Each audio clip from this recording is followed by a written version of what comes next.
ایک شخص نے ایک خوبصورت لڑکی سے شادی کر لی۔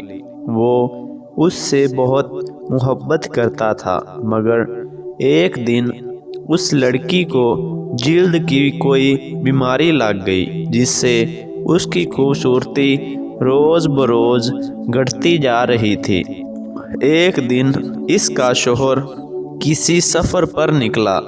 واپس آتے ہوئے اسے حادثہ پیش آ گیا اور اس کی دونوں آنکھیں چلی گئیں۔ خیر، ان کی ازواجی زندگی یوں ہی چلتی رہی اور اس کی بیوی کی خوبصورتی مزید گھٹتی رہی، مگر اندھے آدمی کو اس بات کا علم نہیں تھا، لہٰذا ان کی زندگی پر اس کا کوئی اثر بھی نہ پڑا۔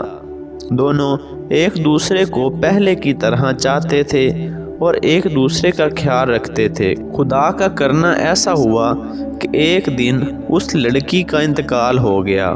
اس کا شوہر نہایت غمگین تھا۔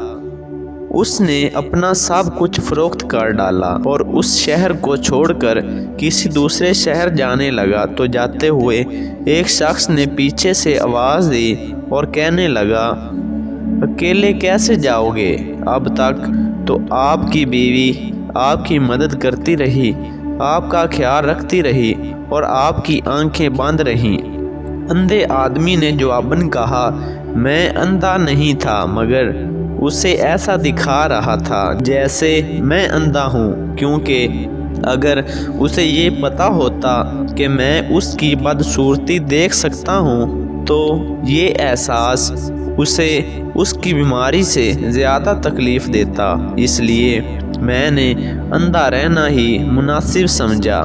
وہ بہت اچھی بیوی تھی، میں بس اسے خوش رکھنا چاہ رہا تھا۔